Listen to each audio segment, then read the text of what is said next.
ಎಲ್ಲ ಆತ್ಮೀಯ ಬಂಧುಗಳಿಗೆ ನಮಸ್ಕಾರಗಳು. ನೀವು ಪರೀಕ್ಷೆ ಯಾವುದೇ ಬರೆದರೂ ಸಹ ಬಹುಮುಖ್ಯವಾಗಿ ಅರಿತುಕೊಳ್ತಕ್ಕಂಥದ್ದು ಏನನ್ನು ಓದಬಾರ್ದು ಅಂತೇಳಿ ಈ ನಿಟ್ಟಿನಲ್ಲಿ ಪ್ರತಿ ತಿಂಗಳು ಬರ್ತಕ್ಕಂತಹ ಮ್ಯಾಗ್ಝಿನ್ಗಳಲ್ಲಿ ಅರಿವಿರ್ಬೋದು, ವಿಜೇತ ಇರ್ಬೋದು, ಇತ್ತೀಚೆಗೆ ಪ್ರಜಾವಾಣಿಯವರು ಸಹ ಸ್ಪರ್ಧಾವಾಣಿ ಅಂತಂದರೆ ಅದು ಸಹ ನನಗೆ PDF ಫಾರ್ಮೇಟಲ್ಲಿ ಕಳಿಸಿ ಇಂಪಾರ್ಟೆಂಟ್ ಟಾಪಿಕ್ ಟಿಕ್ ಮಾಡಿ ವಿಡಿಯೋ ಮಾಡಿ ಅಂತಿದ್ದಾರೆ. ಯಾವುದೇ ಮ್ಯಾಗ್ಝಿನ್ ಇದ್ರೂ ಸಹ ಇಂಪಾರ್ಟೆಂಟ್ ಟಾಪಿಕ್ಸ್ನ ಟಿಕ್ ಆಗ್ಬೋದು. ನಂತರದಲ್ಲಿ ಸುಮಾರು ಒಂದು 3 ದಿವಸದಲ್ಲಿ ಒಂದು 100 ಕಾಲ್ಗಳು ಬಂದಿದ್ದಾವೆ ಅಥವಾ ಮೆಸೇಜಸ್ ಬಂದಿದ್ದಾವೆ, ಎಲ್ಲ ಸೇರಿ ಎರಡೂ ಸೇರಿ. ಸರ್ ಇಂಪಾರ್ಟೆಂಟ್ ಟಾಪಿಕ್ಸ್ ಹೇಳಿ, ಇಂಪಾರ್ಟೆಂಟ್ ಟಾಪಿಕ್ಸ್ ಹೇಳಿ, ಹೈ ಈಲ್ಡಿಂಗ್ ಟಾಪಿಕ್ಸ್. ಇದರಲ್ಲಿ ಯಾವುದು ಹೈ ಈಲ್ಡಿಂಗ್ ಟಾಪಿಕ್ಕು, ಯಾವುದು ಇಂಪಾರ್ಟೆಂಟ್ ಅಂತೇಳಿ ಹೇಳ್ತೀನಿ. ಸೊ ಇದು ನನ್ನ ವೈಯಕ್ತಿಕ ಅಭಿಪ್ರಾಯ ಅಷ್ಟೇ. ನನ್ನ ಸೂತ್ರ ಹಾಗೇನು ಹೇಳ್ತಾ ಇದ್ದೀನಿ, 30 to 40% ಮಾತ್ರ ಓದಬೇಕು ಅಂತ ಹೇಳಿದ್ದೀನಿ. ಇದು ನಾನು ಕಂಡುಕೊಂಡಿದ್ದಕ್ಕೆ ನಾನು ಸಕ್ಸಸ್ ಆಗಿದ್ದೀನಿ. ಸೊ ನಿಮ್ಮ ವೈಯಕ್ತಿಕ ಆಯ್ಕೆ. ನಾನು ಪೂರ್ತಿ ಮ್ಯಾಗ್ಝಿನ್ ಓದ್ತಂದರೆ ಅದಕ್ಕೂ ನಾವು ಸಮ್ಮತಿಯನ್ನು ಸೂಚಿಸ್ತೇವೆ. ಬಟ್ ನನ್ನ ಅನುಭವದಲ್ಲಿ ನಾನು ಪ್ರಿಪ್ರೇಷನ್ ಸ್ಟಾರ್ಟ್ ಮಾಡಿದ್ದು ಸುಮಾರು ಅಂದರೆ ನಾಟ್ ಕಾಂಪಿಟೇಟಿವ್ ಎಕ್ಸಾಮ್ಸ್. ನಮ್ಮ ಮಾವನವರಿದ್ದರು, ರಾಮಾಂಜನಿ ಮತ್ತು ದಿವಾಕರ ಅಂತೇಳಿ. ಅವರು ಸ್ಪರ್ಧಾ ಸ್ಫೂರ್ತಿ ಅಂತ ಒಂದು ಮ್ಯಾಗ್ಝಿನ್, ಸ್ಪರ್ಧಾ ಸ್ಫೂರ್ತಿಗಿಂತ ಸ್ಪರ್ಧಾ ಚೈತ್ರ ಮ್ಯಾಗ್ಝಿನ್ ಇತ್ತು. ಸ್ಪರ್ಧಾ ಚೈತ್ರ ಮ್ಯಾಗ್ಝಿನ್ ಓದೋಕ್ಕೆ ಸ್ಟಾರ್ಟ್ ಮಾಡಿದನು. ಅದಕ್ಕಿಂತ ಮುಂಚೆಗೆ ದಿಕ್ಸೂಚಿ ಅಂತ ಇತ್ತು. ದಿಕ್ಸೂಚಿ ಮುಂಚೆಗೆ ಬುತ್ತಿ ಅಂತ ಇತ್ತು. ಬುತ್ತಿ, ದಿಕ್ಸೂಚಿ, ಸ್ಪರ್ಧಾ ಚೈತ್ರ, ಸ್ಪರ್ಧಾ ಸ್ಫೂರ್ತಿ, ಸ್ಪರ್ಧಾ ವಿಜೇತ, ಅರಿವು, ವಿಷನ್ನು, ನಂತರದಲ್ಲಿ ಇನ್ಸೈಟು, IAS ಬಾಬಾ, ಸಾಕಷ್ಟು ಮ್ಯಾಗ್ಝಿನ್ ಓದ್ಬಿಟ್ಟಿದ್ದೀನಿ. ಎಲ್ಲ ಮ್ಯಾಗ್ಝಿನ್ ಓದಿದ ಮೇಲೆ ನಾನು ಕಂಡಂತಹ ಆರ್ಯ ಸತ್ಯ, ಬೌದ್ಧ ಸತ್ಯ ಏನಪ್ಪ ಅಂದರೆ 30 to 40% ಮಾತ್ರ ಓದಬೇಕು, ರಿಮೈನಿಂಗ್ ಎಲ್ಲ ಬಿಡಬೇಕಂತ ಹೇಳ್ತಾ ಇದ್ದೀನಿ. ಸೊ ಬನ್ನಿ ಈಗ 30 to 40% ಏನು ಅಂತೇಳಿ ನಾವು ಡಿಸ್ಕಷನ್ ಮಾಡೋಣ.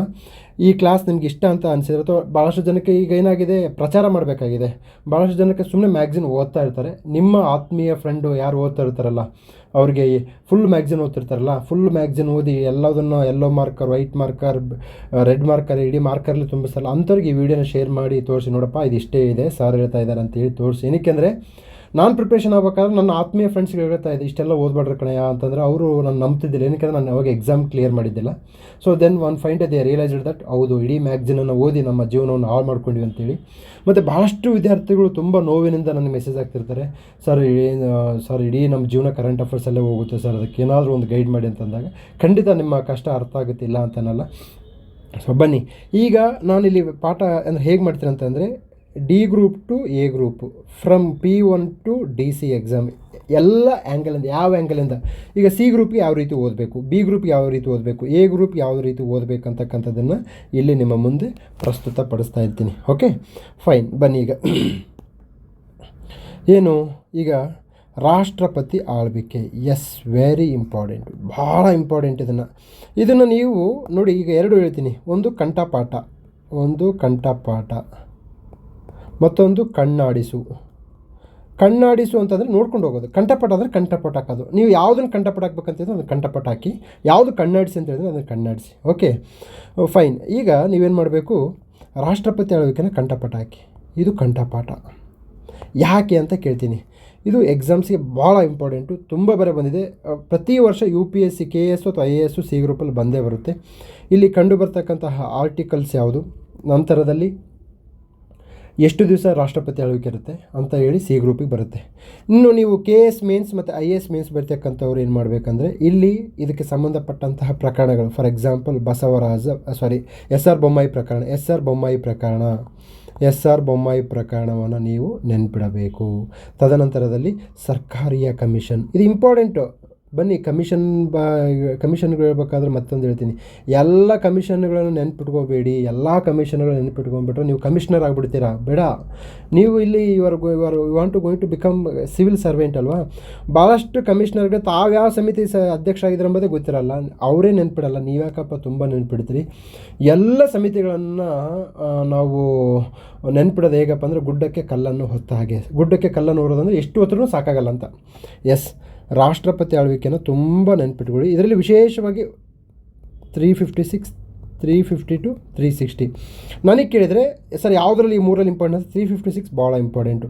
This is called high yielding topic. Okay, so ನೀವು ಯಾವ ಎಕ್ಸಾಮ್ CBA ಯಾವ ಗ್ರೂಪಿಗಾದರೂ ಪ್ರಿಪೇರ್ ಆಗಿ ಇದು ಭಾಳ ಇಂಪಾರ್ಟೆಂಟ್. ರಿಮೈನಿಂಗ್ ಓದ್ಬಿಡಿ ಅಂತ ಹೇಳ್ತಾ ಇಲ್ಲ, ಇವನು ಓದಿ ಹೆಚ್ಚು ಮಹತ್ವ ಇದಕ್ಕೆ ಕೊಡಿ ಅಂತ ಹೇಳ್ತಾ ಇದ್ದೀನಿ. ಓಕೆ, ರಾಷ್ಟ್ರಪತಿ ಆಳ್ವಿಕೆ ಭಾಳ ಇಂಪಾರ್ಟೆಂಟು. ಭಾರತದ ಚುನಾವಣಾ ಆಯೋಗವನ್ನು ಈಗ ಮುಖ್ಯ ಚುನಾವಣಾ ಆಯುಕ್ತರನ್ನು ನೇಮಕ ಮಾಡಿದರು.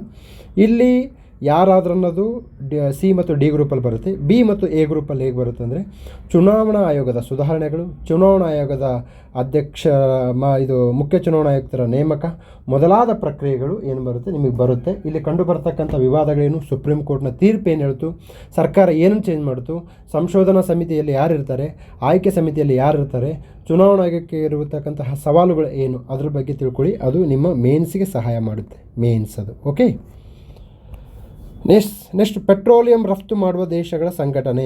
ಎಸ್, ಇದು ಇಂಪಾರ್ಟೆಂಟ್. ಒಪೆಕ್ಕಿಗೆ ಬ್ರೆಜಿಲ್ ಸೇರಿಕೊಳ್ತದೆ. ಸರ್, ಅಂತಾರಾಷ್ಟ್ರೀಯ ಸಂಘಟನೆಗಳು ಸಾವಿರಾರು ಇದ್ದಾವೆ ಸರ್, ಹೆಂಗೆ ನೆನ್ಪಿಡ್ತೀರಾ? ಬೇಡ, ಏನು ಮಾಡಬೇಕು, ಕೆಲವೊಂದು ಮಾತ್ರ ಇಂಪಾರ್ಟೆಂಟು, ಒಪೆಕ್ ಮಾತ್ರ ನೆನ್ಪಿಡಿ, ಒಪೆಕ್.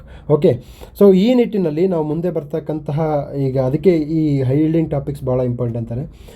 PSI ಇರ್ಬೋದು ಅಥವಾ ESI ಇರ್ಬೋದು. ಈಗ ಎಕ್ಸಾಮ್ಸ್ ಯಾವ ಬರ್ತವಲ್ಲ, ಸೊ SA ಕೋರ್ಸನ್ನು ಸ್ಟಾರ್ಟ್ ಮಾಡಿದ್ದೀವಿ. SA ಕೋರ್ಸಲ್ಲಿ ಏನು ಮಾಡಬೇಕಂದ್ರೆ ಆರ್ಗ್ಯಾನಿಕ್ಕಾಗಿ ಎಸ್ಸೆ ಬರ್ತಕ್ಕಂತಹ ಒಂದು ಕಾರ್ಯಕ್ರಮ, ಮತ್ತು ಎಕ್ಸಾಮ್ಸ್ ಏನು ಬೇಕೋ ಅಂತಹ ಎಸ್ಸೆಗಳನ್ನು ತೆಗೆದುಕೊಂಡ್ಬರ್ತೀನಿ, ಮತ್ತು UPSC PYQs ತೊಗೊಂಬರ್ತೀನಿ, KPSCಯಿಂದ PYQs ತೊಗೊಂಬರ್ತೀನಿ.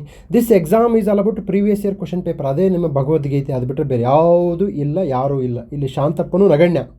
ಇಲ್ಲಿ ನನಗೆ ಬೇಕಾಗಿರೋದೇನಪ್ಪ ಅಂತಂದರೆ ಹಳೆಯ ಪ್ರಶ್ನೆ ಪತ್ರಿಕೆಯನ್ನು ತೆಗೆದುಕೊಳ್ಳೋದು, ಅದನ್ನು ಟ್ಯೂನ್ ಅಪ್ ಮಾಡೋದು, ಬರಿತಾ ಇರೋದಷ್ಟೇ ಕೆಲಸ. ಸೊ ಈಗ ಎಸ್ಸೆ ಕ್ಲಾಸಸ್ ಆಲ್ರೆಡಿ ರನ್ನಿಂಗ್ ಇದೆ.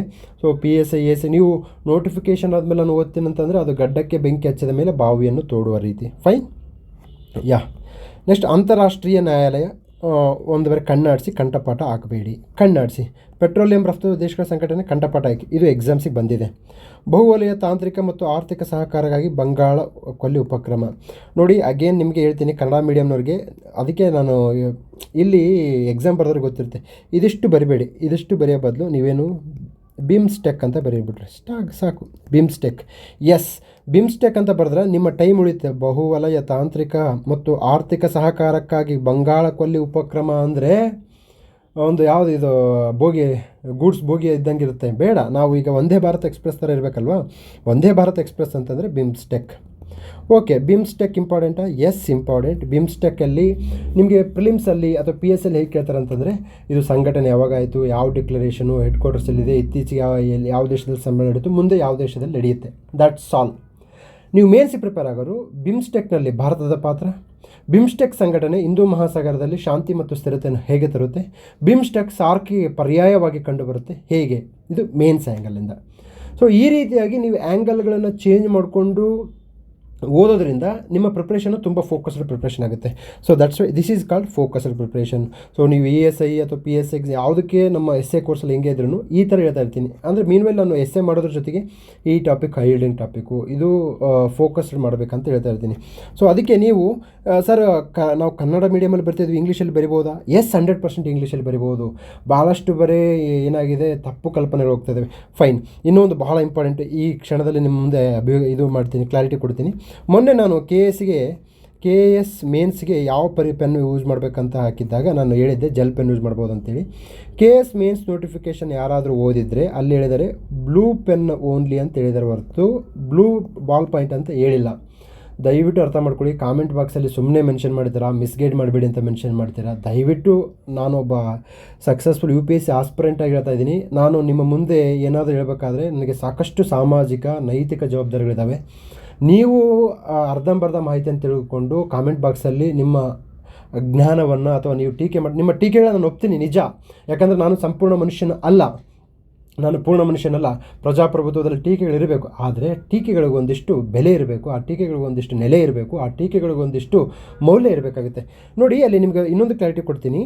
ನೀವು ಪ್ರಿಲಿಮ್ಸ್ ಅಂದರೆ ಆಬ್ಜೆಕ್ಟಿವ್ಸಲ್ಲಿ ಇರಬೇಕಾದ್ರೆ ಅಲ್ಲಿ ನೀವು ಓನ್ಲಿ ಬ್ಲೂ ಬಾಲ್ ಪಾಯಿಂಟ್ ಅಂತ ಮಾತ್ರ ಇದೆ.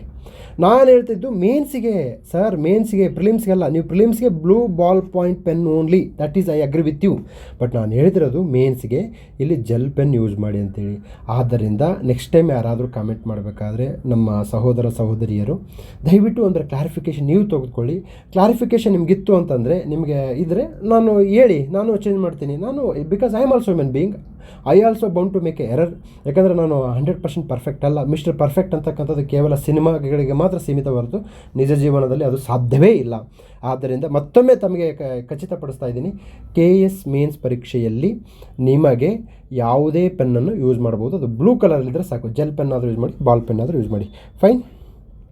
ಎಸ್. ನೆಕ್ಸ್ಟು ಗುನೇರಿ, ಒಳನಾಡಿನ ಮ್ಯಾಂಗ್ರೋವ್ಗಳು ಮತ್ತು ಜೀವವೈವಿಧ್ಯತೆಯ ಸಾಂಸ್ಕೃತಿಕ ತಾಣಗಳು. ಗುನೇರಿ ನಮಗೆ ಇಂಪಾರ್ಟೆಂಟ್ ಅಲ್ಲ, ಮ್ಯಾಂಗ್ರೋವ್ಸ್ ಇಂಪಾರ್ಟೆಂಟ್. ಎಸ್, ಮ್ಯಾಂಗ್ರೋವ್ಸ್ಗೆ ಸಂಬಂಧಪಟ್ಟ ಹಾಗೆ ಮಿಷ್ಟಿ ಅಂತ ಒಂದು ಸ್ಕೀಮ್ ಇದೆ. ಮ್ಯಾಂಗ್ರೋವ್ಸ್ನ ಮಹತ್ವವೇನು, ಮ್ಯಾಂಗ್ರೋವ್ಸ್ನ ಲಕ್ಷಣಗಳೇನು ಅಂದರೆ ನೆಮಟೋಫೋರ್ಸ್ ಇರ್ತವೆ, ಅತಿ ಹೆಚ್ಚು ಲವಣಾಂಶತೆ ಇದ್ದರೂ ಸಹ ಮರಗಳು ಬೆಳೀತೇವೆ. ನಂತರದಲ್ಲಿ ಈ ಒಂದು ಮ್ಯಾಂಗ್ರೋವ್ ಕಾಡುಗಳು ಜೀವವೈವಿಧ್ಯತೆ, ಸುಂದರ್ಬನ್ ಕಾಡುಗಳು, ಸುಂದರ್ಬನ್ಸ್ ಹುಲಿ ಕಡಲ ಕೊರೆತವನ್ನು ಸ್ಟಾಪ್ ಮಾಡ್ತವೆ, ಆವಾಸ ಸ್ಥಾನ ಆಗುತ್ತೆ. ಈ ಮ್ಯಾಂಗ್ರೋವ್ ಟಾಪಿಕ್ಕು ಪ್ರಿಲಿಮ್ಸು ಮೇನ್ಸಿಗೆ ಬರುತ್ತೆ. ಈವನ್ ಇಂಟ್ರ್ಯೂ ಬಂದರೂ ತಪ್ಪಿಲ್ಲ. ಓಕೆ, ಸೊ ಮ್ಯಾಂಗ್ರೋವ್ಸ್ ಕಾಡು ಬಗ್ಗೆ ತುಂಬ ತಿಳ್ಕೊಳ್ಳಿ, ಚೆನ್ನಾಗಿ ತಿಳ್ಕೊಳ್ಳಿ. ಬಹಳ ಒಳ್ಳೆಯ ಟಾಪಿಕ್ ಇದು. ನಮ್ಮ ಕರ್ನಾಟಕದಲ್ಲಿ ಮ್ಯಾಂಗ್ರೋವ್ಸ್ ಎಲ್ಲಿ ಬರುತ್ತೆ, ಇಂಡಿಯಾದಲ್ಲಿ ಹೈಯೆಸ್ಟ್ ಮ್ಯಾಂಗ್ರೋವ್ಸ್ ಎಲ್ಲಿ ಬರುತ್ತೆ, ಮ್ಯಾಂಗ್ರೋವ್ ಕಾಡುಗಳ ಲಕ್ಷಣಗಳೇನು, ಇವೆಲ್ಲವೂ ತಿಳ್ಕೊಳ್ಳಿ. ತುಂಬ ಒಳ್ಳೆಯ topic. Okay, so this is how it is going to come into your exam. Okay, next ಭಾರತದ ರಾಷ್ಟ್ರ ಲಾಂಛನ. Very very very important, very very very important. Yes, this is only prelims. This exam is all about only prelims. Okay, so ಇದು ಪ್ರಿಲಿಮ್ಸಿಗೆ ಮಾತ್ರ ಬರುತ್ತೆ. ಅಂದರೆ ಯಾವ್ಯಾವ ಪ್ರಾಣಿಗಳು, ಕತ್ತೆ, ಕುದುರೆ, ಪ್ರಾಣಿ ಯಾವ್ಯಾವ ಇರ್ತಾವಲ್ಲ, ಅಂದರೆ ಕುದುರೆ ಇದೆ, ಆನೆ ಇದೆ, ಹುಲಿ, ಈ ಥರ ಇರ್ತಾವಲ್ಲ. ಯಾವ ಪ್ರಾಣಿ ನಿಮಗೆ ನೋಡೋಕೆ ಅನಿಸುತ್ತೆ, ಇದು ಈಜಿ ಅನಿಸುತ್ತೆ, ಬಟ್ ಎಕ್ಸಾಮ್ನ ಕನ್ಫ್ಯೂಸ್ ಆಗುತ್ತೆ, ಯಾವುದಿದು ಅಂತ ಅನಿಸುತ್ತೆ. ಫೈನ್. ಸೊ ಅಲ್ಲಿ ಕಂಡು ಬರ್ತಕ್ಕಂಥ ಸತ್ಯಮೇವ ಜಯತೆ ಯಾವ ಉಪನಿಷತ್ತಲ್ಲಿ ಕಂಡು ಬರುತ್ತೆ. ಸೊ ಹೀಗೆ ಕ್ವಶನ್ಸ್ ಬರುತ್ತೆ. ಇದು purely prelims topic. Okay, so ಇದು ಭಾಳ ಇಂಪಾರ್ಟೆಂಟು. ನೆಕ್ಸ್ಟ್ ಯುರೋಪಿಯನ್ ಮುಕ್ತ ವ್ಯಾಪಾರ ಸಂಸ್ಥೆ. S, important. ಸೊ ನಾವೇನು ಮಾಡಬೇಕು, ಇದನ್ನು ಒಂದು ಬಾರಿ ಕಣ್ಣಾಡಿಸಿ. ಮೇನ್ಸ್ ಟಾಪಿಕ್ಕು ಪ್ರಿಲಿಮ್ಸಲ್ಲಿ ಬರ್ತಕ್ಕಂಥದ್ದು ಕಡಿಮೆ. UPSCಯಲ್ಲಿ ಭಾಳಷ್ಟು ಬಾರಿ ಪ್ರಿಲಿಮ್ಸಲ್ಲಿ ಬಂದಿದೆ. ಯುರೋಪಿಯನ್ ಯೂನಿಯನ್ ಭಾಳ ಬೇರೆ ಬರುತ್ತೆ. ಭೂಕಂಪ. ಎಸ್, ನೀವು ಭೂಕಂಪವನ್ನು ಟಾಪಿಕನ್ನು ಓದೋದ್ಬಿಟ್ರೆ ನಿಮ್ಮ ಜೀವನ ಭೂಕಂಪ ಆಗುತ್ತೆ. ಭೂಕಂಪವನ್ನು ಹೇಗೆ ಓದಬೇಕಪ್ಪ ಅಂತಂದರೆ, ಇಲ್ಲಿ ಕಂಡು ಬರ್ತಕ್ಕಂಥ ವಿವಿಧ ಅಲೆಗಳು, ತದನಂತರದಲ್ಲಿ ಅವು ನೀಳವಾಗಿದ್ದಾವ, ಅಡ್ಡವಾಗಿದ್ದಾವ, ಅದು ಉಂಟು ಮಾಡುವ ಪರಿಣಾಮಗಳೇನು, ನೆಕ್ಸ್ಟ್ ಭೂಕಂಪದ ನೆರಳಿನ ಪ್ರದೇಶ. ಇದು prelims plus mains topic. KS mains ಓದೋರಿಗೆ ಇದು ಭೂಕಂಪ ನಿಮ್ಮ ಸಿಲೆಬಸ್ಸಲ್ಲಿ ಇದೆ. ಭಾಳಷ್ಟು ಜನಕ್ಕೆ ಸಿಲೆಬಸ್ಸೇ ಗೊತ್ತಿಲ್ಲ, ಸಿಲೆಬಸ್ ಬಿಟ್ಟು ಎಲ್ಲ ಓದ್ತಿದ್ದಾರೆ. ಎಸ್, ಪ್ರಧಾನಮಂತ್ರಿಗಳ 15 ಅಂಶಗಳ ಕಾರ್ಯಕ್ರಮ. ಇದರಲ್ಲಿ ನೋಡಪ್ಪ, ಇಂಥವೆಲ್ಲ ಕಾಮನ್ ಸೆನ್ಸ್ ಇರಬೇಕನ್ನೋದು ಇದು ಭಾಳ ಬೆಸ್ಟ್ ಇದು. ಏನಿದು ಪ್ರಧಾನಮಂತ್ರಿಗಳ 15 ಅಂಶಗಳ ಕಾರ್ಯಕ್ರಮ ಅಂತಂದರೆ, ಸರ್ ಅದೇ ಇರುತ್ತೆ ಸರ್, ಏನಿರಲ್ಲ. ಸಾರಿಗೆ, ಸಂವಹನ, ಶಕ್ತಿ, ಕುಡಿಯುವ ನೀರು, ಶೌಚಾಲಯ, ಮಹಿಳಾ ಸಬಲೀಕರಣ, ಮಕ್ಕಳ ಆರೋಗ್ಯ, ಇವುಗಳು ಬಿಟ್ಟು ಇನ್ನೇನಿರಲ್ಲ ಸರ್. ಯಾವುದೇ ಕಾರಣಕ್ಕೂ ಪ್ರಧಾನಮಂತ್ರಿಯವರು ಬಂದು ಡಾಲರ್ಸ್ ಕಾಲೋನಿ, ಎಲೆಕ್ಟ್ರಾನಿಸಿಟಿ ಅವರಿಗೆ ಏನಾದರೂ ಪ್ರೋಗ್ರಾಮ್ ಮಾಡ್ತಾರೆ, ಮಾಡಲ್ಲ. ಸರ್ಕಾರದ ಮೂಲ ಉದ್ದೇಶ ಧ್ವನಿ ಇಲ್ಲದವರಿಗೆ ಧ್ವನಿಯನ್ನು ನೀಡಿ ಸರ್ವೋದಯ ಮತ್ತು ಅಂತ್ಯೋದಯ ಪರಿಕಲ್ಪನೆಗಳನ್ನು ಸಾಕಾರ ಮಾಡಬೇಕು, ಅಷ್ಟೇ. ಸೊ ಇದನ್ನ ಯಾಕೆ ಸುಮ್ಮನೆ ನೀವು ಬಟ್ಟೆ ಹಂಗೆ ಹರ್ಕೊಂಡು ಓದ್ತೀರಾ? ಬೇಡ, ಸಿಂಪಲ್ಲಾಗಿ ಒಂದು ಕಾಮನ್ ಸೆನ್ಸ್ ಅಪ್ಲೈ ಮಾಡಿ. ಗೊತ್ತೈತೆ, ಬನ್ನಿ ಹೇಗೆ ಕಾಮನ್ ಸೆನ್ಸ್ ಅಪ್ಲೈ ಮಾಡಬೇಕಂತ ಹೇಳ್ತೀನಿ. ಓಕೆ, ನೆಕ್ಸ್ಟು ಕರ್ನಾಟಕ ಸಚಿವ ಸಂಪುಟದ ನಿರ್ಧಾರಗಳು. ಸರ್ ಇಂಥವನ್ನೆಲ್ಲ ಓದ್ಕೊತ ಹೋದರೆ ಸಮಸ್ಯೆ ಆಗುತ್ತೆ. ಯಾಕೆ ಅಂತಂದು ಕೇಳ್ತೀನಿ. ಸರ್ ಕ್ಯಾಬಿನೆಟ್ ಮೀಟಿಂಗ್ 15 ದಿವಸಕ್ಕೊಮ್ಮೆ ನಡೆಯುತ್ತೆ, ತಿಂಗಳಿಗೊಮ್ಮೆ ನಡೆಯುತ್ತೆ ಸರ್. ಈ ಪ್ರತಿ ಕ್ಯಾಬಿನೆಟ್ ಮೀಟಿಂಗನ್ನು ಓದ್ಕೊತ ಹೋದರೆ ನೀವು you are going to become a minister. ಓಕೆನಾ, you are not going to become a civil servant. So ಅದು ಬಿಡಿ, ನಮ್ಮಂಥ ಮಧ್ಯಮ ವರ್ಗದವರು MLA MP ಆಗೋದು ಇನ್ನೂ ಕನಸಿನ ಮಾತಾಯಿತು. ಕರ್ನಾಟಕ ಸಚಿವ ಸಂಪುಟದ ನಿರ್ಧಾರಗಳು. ಸ್ವಲ್ಪ ಕಣ್ಣಾಡಿಸಿ ಕಂಠಪಟ ಹಾಕಬೇಡಿ. ರಾಜ್ಯ ಸರ್ಕಾರದ ವಿವಿಧ ಪ್ರಶಸ್ತಿಗಳು 2024-25. ನೋಡಪ್ಪ, ಅಗೇನು ಇಲ್ಲಿ ಗುಬ್ಬಿ ವೀರಣ್ಣ ಪ್ರಶಸ್ತಿ, ಅತ್ತಿಮಬ್ಬೆ ಪ್ರಶಸ್ತಿ, ಪಂಪ, ರನ್ನ, ಜನ್ನ, ಪೊನ್ನ, ಎಲ್ಲರ ಪ್ರಶಸ್ತಿ. ಅವ್ರಿಗೆ ಗೊತ್ತಿರಲ್ಲ ನನ್ನ ಹೆಸರಲ್ಲಿ ಈ ಪ್ರಶಸ್ತಿ ಕೊಡ್ತಾರೆ ಅಂತೇಳಿ. ಸೊ ಇವುಗಳೆಲ್ಲ ತಲೆ ಕೆಡಿಸ್ಕೋಬಾರ್ದು. ಡೋಂಟ್ ವರಿ, ನನಗೆ ಬೇಕಿರೋದು ಪದ್ಮಶ್ರೀ, ಪದ್ಮವಿಭೂಷಣ, ಭಾರತ ರತ್ನ, ಇಂಪಾರ್ಟೆಂಟ್ ರಾಜ್ಯೋತ್ಸವ, ಸರ್ಕಾರದ ಪ್ರಶಸ್ತಿಗಳು. ಇವು ಸರ್ಕಾರನೇ ಕೊಡ್ತಾರೆ. ಎಲ್ಲ ಸಣ್ಣ ಪುಟ್ಟ ಇವರು ಕೊಡ್ತಿರ್ತಾರೆ, ಅವನ್ನೆಲ್ಲ ನೆನ್ಪಿಡೋಕ್ಕಾಗುತ್ತಾ? ಆಗಲ್ಲ. ಸೊ ಇಲ್ಲಿ ನಿಮ್ಮ ಬರ್ಡನ್ ಕಡಿಮೆ ಮಾಡುವಲ್ಲಿ ನಾನಿದ್ದೀನಿ. ಸೊ ಇದು ಬರ್ಡನ್. ಸುಮ್ಮನೆ ಯಾವಾಗಾದ್ರೂ ಟೈಮ್ ಸಿಕ್ಕಾಗ ನೋಡೋಣ ಯಾರ್ಯಾರು ಬಂದಿದೆ, ಯಾಕೆ ಬಂದಿದೆ ಅಂತ ನೋಡ್ಕೊಳ್ಳಿ. ಯಾವ ಕಾರಣಕ್ಕೂ ಕಂಠಪಟ ಹಾಕೋಕೆ ಹೋಗ್ಬಿಡಿ. ಕಂಠಪಟ ಹಾಕಿದರೆ ನಿಮ್ಮ ಲೈಫ್ ಬರ್ಬಾದಾಗ್ಬಿಡುತ್ತೆ. ಓಕೆ, ನಿಮ್ಮ ಲೈಫ್ ಬರ್ಬಾದಾಗುತ್ತೆ. ಬೇಡ, ಮುಂದಕ್ಕೆ ಹೋಗೋಣ. ಕರ್ನಾಟಕದಲ್ಲಿ ಪ್ರಚಲಿತ ಘಟನೆಗಳು. ಕರ್ನಾಟಕ ಮೂಲದ ಚಂದ್ರಿಕಾ ಟಂಡನ್ ಅವರಿಗೆ ಗ್ರಾಮಿ ಪ್ರಶಸ್ತಿ. ಎಸ್, ಗ್ರಾಮಿ ಪ್ರಶಸ್ತಿ ಇಂಪಾರ್ಟೆಂಟು. ಅದರಲ್ಲೂ ಕರ್ನಾಟಕ ಮೂಲದವ್ರಿಗೆ ಬಂದಿದೆ ಅಂದರೆ we should take care more, ಅಷ್ಟೇ, ಇನ್ನೇನಿಲ್ಲ. ಜಾಗತಿಕ ಬಂಡವಾಳ ಹೂಡಿಕೆದಾರರ ಸಮಾವೇಶ, ಇನ್ವೆಸ್ಟ್ ಕರ್ನಾಟಕ. ಇದು ಪ್ಯೂರ್ಲಿ KS ಮೇನ್ಸ್ ಟಾಪಿಕ್. ಇದರ ಉದ್ದೇಶಗಳು ಅದು ಇದು ಬರ್ತಾ ಇರುತ್ತೆ, ಅದ್ರ ಬಗ್ಗೆ ತಲೆ ಕೆಡಿಸ್ಕೋಬೇಡಿ. 2024-25 ಸಾಲಲ್ಲಿ ವಿವಿಧ ಪ್ರಶಸ್ತಿಗಳ ಸಮಿತಿಗಳ ಆಯ್ಕೆ ಮಾಡಿರೋ ಸಾಧಕರ ಪಟ್ಟಿ. ಬೇಡ, ಕಣ್ಣಾಡಿಸಿ. ರಾಜ್ಯ ಮಾಹಿತಿ ಆಯೋಗದ ಆಯುಕ್ತರ ಅಧಿಕಾರ ಸ್ವೀಕಾರ ಯಾರಾದರು ಅಂತಕ್ಕಂಥ, ಈಗ ಅದು ಹೋಯ್ತು ಆ ಕಾಲ ಆಲ್ರೆಡಿ. ಬಹುಶಃ ಸಿ ಗ್ರೂಪಲ್ಲೂ ಕೇಳಲ್ಲ ಅನಿಸುತ್ತೆ ರಾಜ್ಯ ಮಾಹಿತಿ ಆಯೋಗದ ಅಧ್ಯಕ್ಷ ಯಾರಂತೇಳಿ, ಎಲ್ಲ ಸ್ಟೇಟ್ಮೆಂಟು. ಜಸ್ಟ್ ಇವು ಪುಟ್ ಯುವರ್ ಕಾಮೆಂಟ್ ಬಾಕ್ಸ್. ಅಂದರೆ ಈಗ ಎಕ್ಸಾಮ್ ಮಾದರಿ ಏನೇನು ಚೇಂಜ್ ಆಗಿದೆ ಅಂತ ನಿಮ್ಗೆ ಗೊತ್ತಿರುತ್ತಲ್ಲ, ಸೊ ಆ ಮಾದರಿ ತಕ್ಕಾಗಿ ನಾನು ಇಂಪಾರ್ಟೆಂಟ್ ಟಾಪಿಕ್ಸ್ ಹೇಳ್ತಾ ಇರ್ತೀನಿ. ನಿಮ್ಮ ಸ್ವ ಅನುಭವಗಳನ್ನು ಕಾಮೆಂಟ್ ಬಾಕ್ಸಲ್ಲಿ ಮೆನ್ಷನ್ ಮಾಡಿ. ಹೇಗಿರುತ್ತೆ, ಹೇಗಾಗುತ್ತೆ, ನೀವು ಮ್ಯಾಗ್ಝಿನ್ ಹೇಗೆ ಓದ್ತಾ ಇದ್ರಿ, ಹೇಗೆ ಬರ್ಡನ್ ಅನಿಸುತ್ತೆ ಕರೆಂಟ್ ಅಫೇರ್ಸು, ಡೈಲಿ ಪೇಪರ್ ಹೇಗೆ ಓದ್ತೀರಿ, ಎಷ್ಟು ಟೈಮ್ ಕಿಲ್ ಆಗುತ್ತೆ, ನಿಮ್ಮ ಅನಿಸಿಕೆಗಳನ್ನು ಕಾಮೆಂಟ್ ಬಾಕ್ಸಲ್ಲಿ ಮೆನ್ಷನ್ ಮಾಡಿದಾಗ ನನಗೆ ಗೊತ್ತಾಗುತ್ತೆ. ನಿಮ್ಮ ಲಾಸ್ಟ್ ಟೈಮ್ ಭಾಳ ಮತ್ತೆ ರಿಪೀಟ್ ಮಾಡ್ತೇನೆ, ಒಬ್ರು ಹೇಳಿದ್ರು ಸರ್ ನಿಜ ನೀವು ಹೇಳ್ತಕ್ಕಂಥದ್ದು ಟೆಂಪ್ಟೇಷನ್ ವರ್ಡು ನಮ್ಮ ಟೆಂಪ್ಟ್ ಮಾಡುತ್ತೆ ಓದೋಕ್ಕೆ ಅಂತ. ನನಗೆ ತುಂಬ ಇಷ್ಟ ಆಯಿತು ಆ ಒಂದು ಕಾಮೆಂಟು. ಸೊ ನಿಮ್ಮ ಅನಿಸಿಕೆಗಳನ್ನು, ಭಾವನೆಗಳನ್ನು ನಮ್ಮ ಹತ್ರ ಹಂಚ್ಕೊಳ್ಳಿ. ಯಾಕೆಂದರೆ ನಾನು ನಿಮ್ಮವನೇ. ಸೊ ನೀವು ಏನು ನಡೀತಾ ಇದ್ರಲ್ಲ ಆ ದಾರಿಯಲ್ಲಿ ಸುಮಾರು ವರ್ಷದಿಂದಲೇ ನಡ್ಕೊಂಡು ಬಂದವನು. ನನಗೆ ಗೊತ್ತಿದೆ ಎಲ್ಲಿ ತಗ್ಗಿದೆ, ಎಲ್ಲಿ ದಿಬ್ಬ ಇದೆ, ಎಲ್ಲಿ ಕಲ್ಲಿದೆ, ಎಲ್ಲಿ ಮುಳ್ಳಿದೆ, ಎಲ್ಲಿ ನೈಸ್ ರೋಡ್ ಇದೆ, ಎಲ್ಲಿ ರಿಂಗ್ ರೋಡ್ ಇದೆ. ಸೊ ಇವೆಲ್ಲವೂ ಇಂಪಾರ್ಟೆಂಟ್ ಆಗುತ್ತೆ. ಆದ್ದರಿಂದ ಮಾಹಿತಿ ಆಯುಕ್ತರು ಅಷ್ಟು ಇಂಪಾರ್ಟೆಂಟ್ ಎಲ್ಲ ಕಣ್ಣಾಡಿಸಿ. ಮಾಹಿತಿ ಆಯೋಗ RTI act important. RTI act ಇರತಕ್ಕಂಥ ಸವಾಲುಗಳೇನು, ಅದರ ಸಾಧನೆಗಳೇನು, ಅದು ಕಂಡು ಬರ್ತಕ್ಕಂತಹ ಸೂಕ್ತ ಸಲಹೆಗಳು, ಪರಿಹಾರಗಳ ಬಗ್ಗೆ ತಿಳ್ಕೊಳ್ಳಿ. Mains important. ಹಿಂದುಳಿದ ವರ್ಗಗಳ ಆಯೋಗದ ಅಧ್ಯಕ್ಷರಾಗಿ ಮಧುಸೂದನ್ ನಾಯಕ್ ಆಯ್ಕೆ. ಎಸ್, ಹಿಂದುಳಿದ ವರ್ಗಗಳ ಆಯೋಗ. ಎಸ್, ಇದರಲ್ಲಿ ಇಂಪಾರ್ಟೆಂಟ್ ಎರಡೇ ಬರ್ತವೆ. ಒಂದು ಯಾವುದು ಹಾವನೂರು ಆಯೋಗ ಭಾಳ ಇಂಪಾರ್ಟೆಂಟು. ತದನಂತರದಲ್ಲಿ justice Miller committee important. KS mains ಅವರೇ ತುಂಬ ತಲೆ ಕೆಡಿಸ್ಕೊಂಡು ಓದಿ ಇಲ್ಲಿ. ಜಸ್ಟಿಸ್ ಮಿಲ್ಲರ್ ಮತ್ತು ತದನಂತರದಲ್ಲಿ ಹಾವನೂರು ಆಯೋಗ. ಚಿನ್ನಪ್ಪ ರೆಡ್ಡಿ ಇದೆ, ವೆಂಕಟಸ್ವಾಮಿ ಇದೆ, ಅವನ್ನ ಕಣ್ಣಾಡಿಸಿ. ಬಟ್ ಮಿಲ್ಲರ್ ಸಮಿತಿ ಮತ್ತು ಹಾವನೂರು ಆಯೋಗವನ್ನು ಕಂಠಪಾಠ ಹಾಕಲೇಬೇಕು. ನೀವು KS ಮೇನ್ಸ್ ಬರ್ತಕ್ಕಂಥ ಸಂದರ್ಭದಲ್ಲಿ ಒಂದೇ ಒಂದು ನಿಮಿಷ ನಿಮ್ಮ ಮುಂದೆ ಇರಲ್ಲ, ನಿಮ್ಗೆ ಆಲೋಚನೆ ಮಾಡೋಕ್ಕೆ ಸಮಯ ಇಲ್ಲ. ಮಿಲ್ಲರ್ ಸಮಿತಿ ಅಂದರೆ ಪಟ ಪಟ ಪಟ ಪಟ ಹೇಳ್ತಾ ಇರಬೇಕು. ಇದು ಹಾವನೂರು ಆಯೋಗ ಅಂದರೆ ಟಿಪ್ ಆಫ್ ದ ಟಂಗ್, ನಾಲಿಗೆ ತುದಿಯಲ್ಲಿ ನಲಿದಾಡ್ತಿರ್ಬೇಕು. ಅದು ನಾಲಿಗೆ ತುದಿಯಲ್ಲಿ ನಲಿದಾಡಬೇಕು, ಆಗ ಇದಾಗುತ್ತೆ. ಸೊ ಅದನ್ನು ನೆನ್ಪಿಟ್ಕೊಳ್ಳಿ. ಇದು ಮಾಮೂಲಿ ಇರುತ್ತೆ, ಹೋಗ್ತಾ ಇರುತ್ತೆ, ತಲೆ ಕೆಡಿಸ್ಕೊಳ್ಳಿ. ಕರ್ನಾಟಕ ಗ್ರಾಮ ಸ್ವರಾಜ್ ಮತ್ತು ಪಂಚಾಯತ್ ರಾಜ್ ನಿಯಮಗಳ ಕರಡು ಪ್ರಕಟ ಒಂದ್ಬಾರ ಓದ್ಕೊಳ್ಳಿ. ಬಟ್ ಎಸ್, ಪಂಚಾಯತ್ ರಾಜ್ಗೆ ಸಂಬಂಧಪಟ್ಟ ಹಾಗೆ 243A, 243I, 243K with articles ನೆನ್ಪಿಡಿ. ಯಾಕೆಂದರೆ ಇದು ಕಂಠಪಟ ಹಾಕಿ, ಪಂಚಾಯತ್ ರಾಜ್ಗಳನ್ನ ಕಂಠಪಟ ಹಾಕಿ ಅಲ್ಲಿ ಕಂಡು ಬರ್ತಕ್ಕಂತಹ ಸವಾಲುಗಳೇನು, ಪರಿಹಾರಗಳೇನು, ಅಲ್ಲಿ ಕಂಡು ಬರ್ತಕ್ಕಂತಹ ಅಶೋಕ್ ಮೆಹ್ತಾ ಕಮಿಟಿ, ಬಲವಂತರಾಯ್ ಕಮಿಟಿ, ಆ ಕಮಿಟಿಗಳ ಶಿಫಾರಸುಗಳನ್ನ ಕಂಠಪಟ ಹಾಕಿ. LM ಸಿಂಘ್ವಿ ಕಮಿಟಿ ನೆನಪಾಗಬೇಡಿ. LM ಸಿಂಘ್ವಿ ಬೇಡವೇ ಬೇಡ, ಗೊತ್ತಾಯ್ತಾ? ಇದು ಓದುವ ಕ್ರಮ ರೀ, ಇದು ಓದುವ ಕ್ರಮ, ಗೊತ್ತಾಯ್ತಾ? ಪಂಚಾಯತ್ ರಾಜಲ್ಲಿ ಇರ್ತಕ್ಕಂಥ ಸವಾಲುಗಳೇನು, ನಾವು 50% ರಿಸರ್ವೇಷನ್ ಕೊಟ್ಟಿದ್ದೀವಿ ಮಹಿಳೆಯರಿಗೆ, ಅದು ಹೆಲ್ಪ್ ಆಗ್ತಿದೆ, ಇವೆಲ್ಲ ನೆನಪಿಡಿ. ಜಾನಪದ ಲೋಕ ಬೇಡ, ಕಣ್ಣು ಆಡಿಸಿ. ಮೈಕ್ರೋ ಫೈನಾನ್ಸ್ ಸುಗ್ರೀವಾಜ್ಞೆ ರಾಜ್ಯಪಾಲರ ಅಂಕಿತ. ಸರ್ ನನಗೆ ಯಾರೋ ಒಬ್ಬರು ಮೆಸೇಜ್ ಹಾಕಿದ್ರು, ಸರ್ ಮೈಕ್ರೋ ಫೈನಾನ್ಸ್ ಬಗ್ಗೆ ಎಸ್ಸೆ ಮಾಡಿ ಸರ್. ಬೇಡ, ದಯವಿಟ್ಟು ಬೇಡ. ಸೊ ಇಂತಹ ಟೆಕ್ನಿಕಲ್ ಪಾಯಿಂಟ್ ಎಸ್ಸೆ ಬರೆದ್ರೆ ನೀವು ಸರಿಯಾಗಿ ಓಡಿಸ್ಕೊಂಬಂದುಬಿಡ್ತಾರೆ. ಟೆಕ್ನಿಕಲ್ ಇರತಕ್ಕಂಥ ಎಸ್ಸೆನ ಬರೀಬೋದು. ನಮ್ಮ ಫೇಮಸ್ ಎಸ್ಸೆಗಳು ಯಾವಿದಾವೆ? ಮಹಿಳಾ ಸಬಲೀಕರಣ ಇರ್ಬೋದು, ಪ್ರಜಾಪ್ರಭುತ್ವ ಇರ್ಬೋದು, ಭ್ರಷ್ಟಾಚಾರ ಇರ್ಬೋದು, ಫಿಲಾಸಫಿಕಲ್ ಎಸ್ಸೆ ಇರ್ಬೋದು, ತದನಂತರದಲ್ಲಿ 1 ನೇಷನ್ 1 ಎಲೆಕ್ಷನ್ ಇರ್ಬೋದು, UCC ಇರ್ಬೋದು, ಇಸ್ರೋ ಸಾಧನೆಗಳಿರ್ಬೋದು, ಅವು ನಮ್ಮ ಟೆಕ್ನಿಕಲ್. ಈ ಮೈಕ್ರೋ ಫೈನಾನ್ಸ್ ಬಿಲ್ನ ನೀವು ಓದ್ಕೊತ ಕುಂತ್ಬಿಟ್ರೆ ನೀವು ಮೈಕ್ರೋ ಆಗ್ಬಿಡ್ತೀರಾ. ಎಸ್, ಇಲ್ಲಿ ನನಗೆ ಇಂಪಾರ್ಟೆಂಟು ಸುಗ್ರೀವಾಜ್ಞೆ. ಎಸ್, ಸುಗ್ರೀವಾಜ್ಞೆ ಆರ್ಟಿಕಲ್ 123, ತದನಂತರದಲ್ಲಿ 213 ರಾಜ್ಯಪಾಲರು ಮತ್ತು ರಾಷ್ಟ್ರಪತಿಗಳದು ಸುಗ್ರೀವಾಜ್ಞೆ ಭಾಳ ಇಂಪಾರ್ಟೆಂಟು. ನೀವು UPSC ಮೇನ್ಸ್ ಪ್ರಿಪೇರ್ ಆಗೋರು, KPSC ಮೇನ್ಸ್ ಪ್ರಿಪೇರ್ ಆಗೋರು ಸುಗ್ರೀವಾಜ್ಞೆಗೆ ಸಂಬಂಧಪಟ್ಟಾಗೆ ಡಿ ಸಿ ವಾದ್ವಾ ಪ್ರಕರಣದಲ್ಲಿ ನಮ್ಮ ಸುಪ್ರೀಂ ಕೋರ್ಟ್ ಏನು ಹೇಳಿದೆ ಅಂತ ಅದ್ರ ಬಗ್ಗೆ ತಲೆ ಕೆಡಿಸ್ಕೊಂಡು ಓದಿ. ಫೈನ್. ಸೊ ಇದಕ್ಕೆ ಸಂಬಂಧಪಟ್ಟಾಗೆ ನೀವು ಇದು ಸುಗ್ರೀವಾಜ್ಞೆ ILDing topic, very important. With articles ಸಮೇತ ನೆನ್ಪಿಡಿ, ವಿತ್ ಸುಪ್ರೀಂ ಕೋರ್ಟ್ ಕೇಸ್ ನೆನ್ಪಿಡಿ. KS ಮೇನ್ಸ್ಗೆ ಹೆಲ್ಪ್ ಆಗುತ್ತೆ, 100% ಹೆಲ್ಪ್ ಆಗುತ್ತೆ. ಫೈನ್. ಬಂಕಾಪುರ ಧಾಮ 5 ಮರಿಗೆ ಜನ್ಮ ನೀಡಿದ ಬೂದುತೋಳ. ಓಕೆ, ಬೂದುತೋಳಕ್ಕೆ ಅಭಿನಂದನೆಗಳು. ಓಕೆ, 5 ಮರಿಗೆ ಜನ್ಮ ನೀಡಿದ್ದಕ್ಕೆ ತೋಳಕ್ಕೆ ಅಭಿನಂದನೆಗಳು. ನೀವು ಇದನ್ನು ಕೇಳುತ್ತಿರುವ ನಿಮಗೂ ಸಹ ಅಭಿನಂದನೆಗಳು, ಪಾಠ ಮಾಡುತ್ತಿರುವ ನನಗೂ ಸಹ ಅಭಿನಂದನೆಗಳು. ಆದರೆ ಇಲ್ಲೇನಪ್ಪ ಇಂಪಾರ್ಟೆಂಟ್ ಅಂದರು, ಯಾವ ಧಾಮಗಳು ಯಾವುದಕ್ಕೆ ಫೇಮಸ್ ಅನ್ನೋದು ಭಾಳ ಇಂಪಾರ್ಟೆಂಟ್. ಬಂಕಾಪುರ ಇದಕ್ಕೆ ಫೇಮಸ್ಸು ತೋಳಗಳಿಗೆ, ದರೋಜಿ ಕರಡಿಗೆ ಫೇಮಸ್ಸು. ಈ ಥರ ಕೊಕ್ಕರೆಬೆಳ್ಳೂರು ಅದಕ್ಕೆ ಫೇಮಸ್ಸು, ರಂಗನತಿಟ್ಟು ಇದಕ್ಕೆ ಫೇಮಸ್ಸು. ಯಾವುದಕ್ಕೆ ಫೇಮಸ್ಸು ಅಂತಕ್ಕಂಥದ್ದನ್ನು ನೀವು ಏನು ಮಾಡಬೇಕು, ನೆನ್ಪಿಡಿ. ರಿಮೈನಿಂಗ್ ಏನು ತಲೆ ಕೆಡಿಸ್ಕೊಳ್ಳೋಕ್ಕೆ ಹೋಗಬೇಡಿ. ರೈಲುಗಳ ನಡುವೆ ಅಪಘಾತ ತಪ್ಪಿಸಲು ರಾಜ್ಯದಲ್ಲಿ ಕವಚ್. S, Kavach important. ಸ್ವದೇಶಿ ತಂತ್ರಜ್ಞಾನ ಅಂತ ಬರುತ್ತಲ್ಲ, ಸ್ವದೇಶಿ ತಂತ್ರಜ್ಞಾನದಲ್ಲಿ ಇದನ್ನು ಎಸ್ಸೆಯಲ್ಲಿ ಬಳಸಿ. ಸ್ವದೇಶಿ ತಂತ್ರಜ್ಞಾನದ ಇಂಡಿಜಿನಿಯಸ್ ಟೆಕ್ನಾಲಜಿ, ಆತ್ಮನಿರ್ಭರ ಭಾರತ ಅಂತಕ್ಕಂಥದ್ದಲ್ಲಿ ಸಂದರ್ಭದಲ್ಲಿ ಕವಚನ್ನು ಬಳಸಿ. ಯಾವುದೇ ಕಾರಣಕ್ಕೂ ಇದರ ಟೆಕ್ನಿಕಲ್ಟೀಸ್ ತಿಳ್ಕೊಳ್ಳೋಕೆ ಹೋಗ್ಬೇಡಿ. ಟೆಕ್ನಿಕಲ್ಟೀಸ್ ಭಾಳ ಇಂಪಾರ್ಟೆಂಟ್ ಅಲ್ಲ. ನೀವು ಭಾಳಷ್ಟು ಬಾರಿ KPSC ಮೇನ್ಸು ಮತ್ತು UPSC ಮೇನ್ಸಲ್ಲಿ ನೋಟಿಫಿಕೇಷನಲ್ಲಿ ಕೊಟ್ಟಿದ್ದಾನೆ ಸಿಲೆಬಸ್ಸಲ್ಲಿ.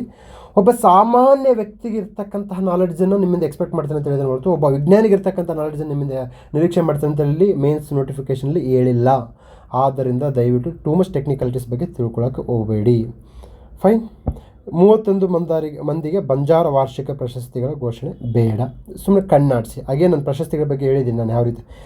ಕರ್ನಾಟಕ ಕೈಗಾರಿಕಾ ನೀತಿ 2025-30 ಭಾಳ important, especially prelims and mains. ಇದು ಭಾಳ ಬರೀ ಬಂದಿದೆ. AC SAD ಮೇನ್ಸ್ ಪ್ರಿಪೇರ್ ಆಗ್ತಿದ್ರಲ್ಲ ಇವ್ರು ಓದ್ಕೊಳ್ಳಿಪ್ಪ, ನೀವು KS ಮೇನ್ಸ್ ಪ್ರಿಪೇರ್ ಆಗ್ತೀರಿ, ಇದನ್ನು ಓದ್ಕೊಳ್ಳಿ, ಇದನ್ನು ಕಂಠಪಾಠ ಹಾಕಿ. ಓಕೆ, ಇದನ್ನು ಕಂಠಪಾಠ ಹಾಕಿ. ಓಕೆ, ನೆಕ್ಸ್ಟ್ ಐರನ್ ಡೋಮ್ ಮಾದರಿಯ ಸ್ವದೇಶಿ ರಕ್ಷಕ ಅಭಿವೃದ್ಧಿ. Very important. ಸೊ ನಮಗೆ S-400 ಥರ ನಮ್ಮದೊಂದು ಸ್ವದೇಶಿ ಮಾದರಿಯ ಆತ್ಮನಿರ್ಭರ ಭಾರತ ಅನ್ನುವ ಹಾಗೆ ಐರನ್ ಡೋಮ್ ಮಾದರಿಯ ಸ್ವದೇಶಿ ರಕ್ಷಕ ಅಭಿವೃದ್ಧಿ ಇದು ಭಾಳ ಇಂಪಾರ್ಟೆಂಟ್ ಆಗುತ್ತೆ. ಓಕೆನಾ? ಇದನ್ನು ಚೆನ್ನಾಗಿ ಓದ್ಕೊಳ್ಳಿ. ಜೀತ ಕಾರ್ಮಿಕ ಪದ್ಧತಿ ನಿರ್ಮೂಲನಾ ದಿನಾಚರಣೆ February 9. ಒಂದು ಕಣ್ಣಾಡಿಸಿ, ತೊಂದರೆ ಇಲ್ಲ, ತುಂಬ ತಲೆ ಕೆಡಿಸ್ಕೊಬೇಡಿ.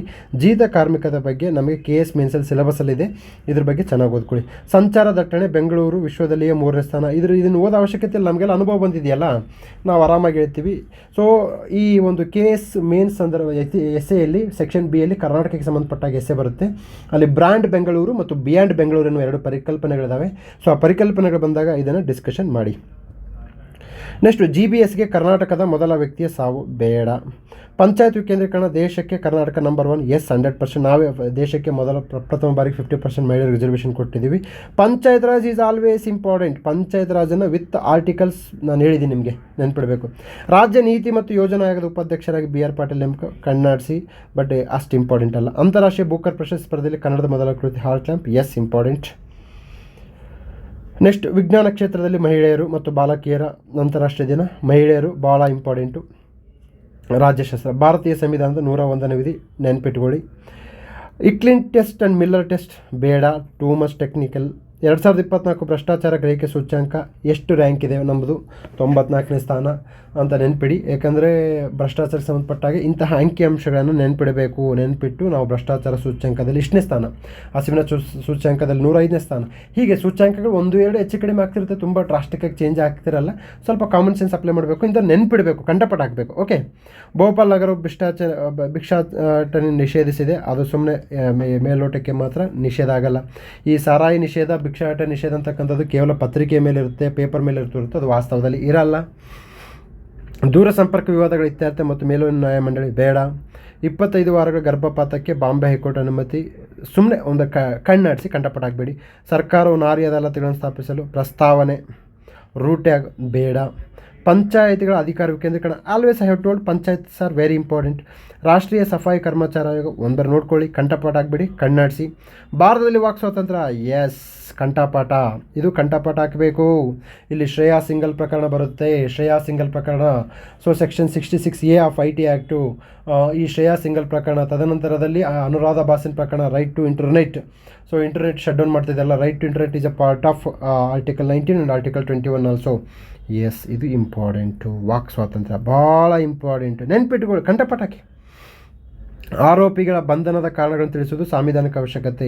ಆರ್ಟಿಕಲ್ 22 ಸಬ್ ಕ್ಲಾಸ್ 1, 22 ಸಬ್ ಕ್ಲಾಸ್ 2. ಸೊ ಏನು ಮಾಡಬೇಕಿಲ್ಲಿ ನಾವು 22 ಸಬ್ ಕ್ಲಾಸ್ 1ಅಲ್ಲಿ ಯಾಕೆ ನಿನ್ನ ಅರೆಸ್ಟ್ ಮಾಡ್ತಾ ಇದ್ದೀವಿ, 22 ಸಬ್ ಕ್ಲಾಸ್ 2ಅಲ್ಲಿ ಲಾಯರ್ನ ಇದು ಮಾಡಬೇಕು, 24 ಅವರ್ಸಲ್ಲಿ ನ್ಯಾಯಾಲಯದ ಮುಂದೆ ನೀವು ಅವ್ರನ್ನ ಪ್ರೆಸೆಂಟೇಷನ್ ಮಾಡಬೇಕು.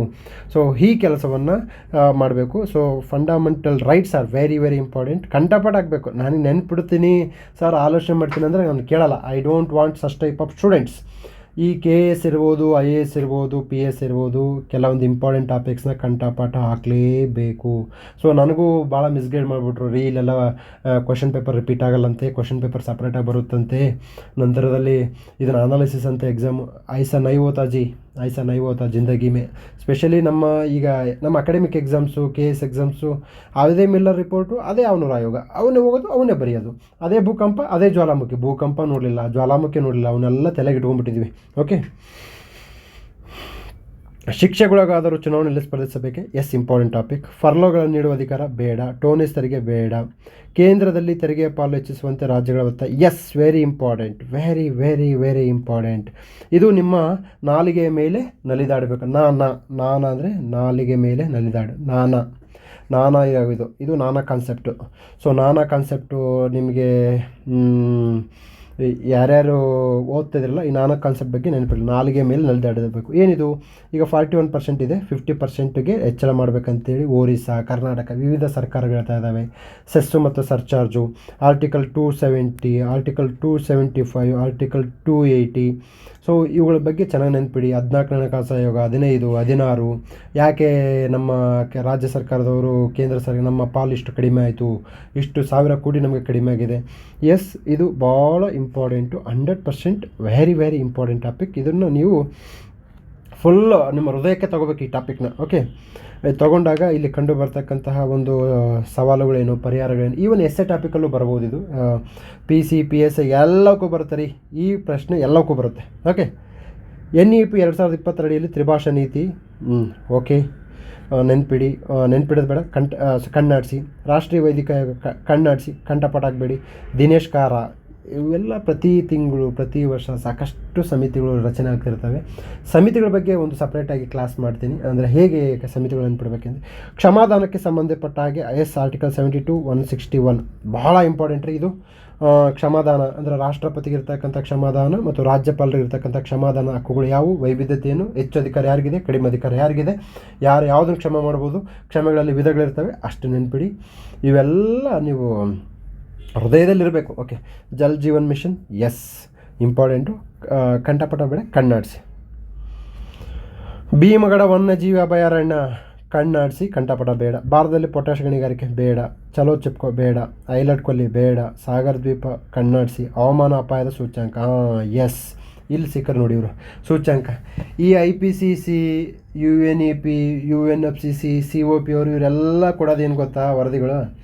ಹವಾಮಾನ ಬದಲಾವಣೆ ಆಗ್ತಿದೆ, ಜಾಗತಿಕ ತಾಪಮಾನ ಬದಲಾವಣೆ ಆಗ್ತಿದೆ, ತಾಪಮಾನ ಏರಿಕೆ ಆಗ್ತಿದೆ, ಮಂಜುಗಡ್ಡೆ ಕರಗ್ತಾ ಇದೆ, ಸಾಗರಗಳ ಮಟ್ಟ ಏರ್ತಾ ಇದೆ, ಕಾರ್ಬನ್ ಡೈಆಕ್ಸೈಡ್ ಹೆಚ್ಚಳ ಆಗ್ತಿದೆ, ಭೂಮಿ ತಾಪ ಹೆಚ್ಚಳ ಆಗ್ತಿದೆ, ಹವಳದ ದಿಣ್ಣೆಗಳು ಕರಗ್ತಾ ಇದ್ದಾವೆ, ಆಮ್ಲೀಕರಣ ಜಾಸ್ತಿ ಆಗ್ತಿದೆ, ಮರುಭೂಮೀಕರಣ ಜಾಸ್ತಿ ಆಗ್ತಿದೆ.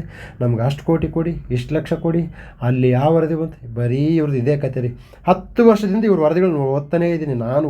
ಓದಿ ನಾನೇ ಒಂದು ವರದಿ ಕೊಟ್ಬಿಡ್ತೀನಿ IPCC ಮತ್ತು COP, UNFCC ಅವರಿಗೆ. ನನ್ನ ಉದ್ದೇಶ ಏನಂತಂದರೆ, ಇಲ್ಲಿ ಏನಕ್ಕೆ ಇದನ್ನು ಹೇಳಕ್ಕೆ ಹೋಗ್ತಾಯಿದೆ ಅಂತಂದರೆ, ಇವ್ರ ವರದಿಗಳೆಲ್ಲ ಹಿಂಗೆ ಇರ್ತವೆ. ಯಾಕಷ್ಟೆಲ್ಲ ಕಟ್ಸ್ಕೊಂತೀರ ಇವ್ರ ವರದಿಗಳ ಬಗ್ಗೆ?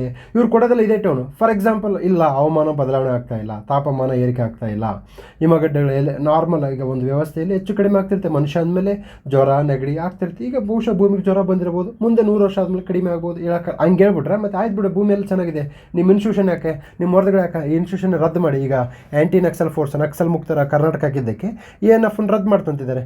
ಅದಕ್ಕೆ ಇವ್ರು ಸಮ್ಟೈಮ್ಸ್ ನನಗನ್ಸುತ್ತೆ ಇವ್ರು ತಮ್ಮ ಅಸ್ತಿತ್ವ ಉಳಿಸ್ಕೊಳ್ಳೋಕ್ಕೂ ಈ ವರದಿನ ಕೊಡ್ಬೋದು. ಮೇ ಬಿ ನಾನು I am not denying that there is some fact is there, yes. But ನಮಗೆ ಭೂಮಿ ಇತಿಹಾಸ ಗೊತ್ತಿರೋದು ಕೇವಲ 100, 200, 300 ಬೇಡ, ಒಂದು 1000 ವರ್ಷ ನೆನಪಿರುತ್ತೆ. ಭೂಮಿ ಇತಿಹಾಸ 2000 ವರ್ಷ. ಅದು ಎಷ್ಟು ಏರಿಳಿತಗಳನ್ನು ಕಂಡಿದ್ದೀವೋ ನಮಗೆ ಗೊತ್ತಿಲ್ಲ. ಸೊ ಇದು ಡೊನಾಲ್ಡ್ ಟ್ರಂಪ್ ಅವರ ವಾದ ಸಹ ನನಗೆ ಎಲ್ಲೋ ಒಂದಲ್ಲ, ಡೊನಾಲ್ಡ್ ಟ್ರಂಪ್ ಅವರ ವಾದದಲ್ಲಿ ಪೂರ್ತಿ ಸತ್ಯ ಇಲ್ಲದರೂ ಸಹ ಅರ್ಧ ಸತ್ಯ ಇದೆ ಅಂತ ನನಗೆ ಅನ್ನಿಸ್ತಾ ಇದೆ. ಓಕೆ, ಇರಲಿ, ಅದು ನಿಮಗೇನು ಅನಿಸುತ್ತೆ ನೀವು ನಿಮ್ಮ ಕಾಮೆಂಟ್ ಬಾಕ್ಸಲ್ಲಿ ಮೆನ್ಷನ್ ಮಾಡಿ. ಕಾಮೆಂಟ್ ಬಾಕ್ಸು ನಿಮ್ಮದೇ, ಪ್ರಜಾಪ್ರಭುತ್ವದಲ್ಲಿ ಏನಾದರೂ ಕಾಮೆಂಟ್ ಬಾಕ್ಸಲ್ಲಿ ಮೆನ್ಷನ್ ಮಾಡಿ. ಅಲ್ಲ, ನನ್ನ ವಿಚಾರ ಏನಂತಂದರೆ, ನಿಮ್ಗೆ ಬರ್ಡನ್ ಕಡಿಮೆ ಮಾಡಬೇಕಲ್ಲ. ನೆಕ್ಸ್ಟ್ ಇನ್ನು ನೀವು 3 ವರ್ಷ ಓದ್ತಿರೋ, 5 ವರ್ಷ ಓದ್ತಿರೋ, 6 ವರ್ಷ ಓದ್ತಿರೋ, ಇವರು ಹವಾಮಾನ ಅಪಾಯದ ಸೂಚ್ಯಂಕ ಬಂದರೆ ಶಾಂತಪ್ಪ ಸರ್ ಏನು ಹೇಳಿದ್ರು ಅವತ್ತು, ಆ ಪಾಯಿಂಟ್ ಹೇಳಿದ್ರು ಅದೇ ಥರ ಇರುತ್ತೆ ಅದು. ಓಕೆ, ಆ ಥರ ಮಾಡ್ಕೊಂಡು ಹೋಗಿ. ಫೈನ್, ಯಾ, ಓಕೆ. ಸುಂದರ್ಬನ್ಸ್ ಸ್ಥಿತಿಸ್ಥಾಪಕದ ಕುರಿತು ಅಧ್ಯಯನ ಬೇಡ. ಸುಂದರ್ಬನ್ಸ್ ಕಾಡುಗಳು, ಮ್ಯಾಂಗ್ರೋವ್ ಕಾಡುಗಳು ಓದ್ಕೊಳ್ಳಿ ಅಂತ ಹೇಳಿದ್ದೀನಿ, ಅಷ್ಟು ಓದ್ಕೊಳ್ಳಿ. ಅರಕು ಕಣಿವೆ ಮತ್ತು ಅರಕು ಉತ್ಸವ ಬೇಡ, ಅಷ್ಟೆಂತ ಕೆಡಿಸ್ಕೊಬೇಡಿ. ಅರಾವಳಿ ಸಫಾರಿ ಪಾರ್ಕ್ ಯೋಜನೆ ಬೇಡ. ಪಶ್ಚಿಮದ ಅಡಚಣೆಗಳು, western disturbance, yes, very important for KS mains, prelims, PSI, ESI, any other exams, yes important. La Nina important. ನೀವು KS ಮೇನ್ಸ್ ಬರೆಯೋರು, IAS ಮೇನ್ಸ್ ಬರೆಯೋರು ಇಲ್ಲಿ ಡಯಾಗ್ರಾಮ್ಗಳನ್ನು ಹಾಕಿ ರೆಪ್ರೆಸೆಂಟೇಷನ್ ಮಾಡಿ. ಹೇಗೆ ಸರ್ ಡಯಾಗ್ರಾಮ್ ಹಾಕ್ತಕ್ಕಂಥದ್ದು? ಈ ಥರ ಹಾಕಬೇಕು. ಇಲ್ಲಿ ಪಶ್ಚಿಮದ ಅಡಚಣೆಗಳು ಬರ್ತಾ ಇದೆ, ಇಲ್ಲಿಂದ ಹಾಕಬೇಕು ಈ ಥರ.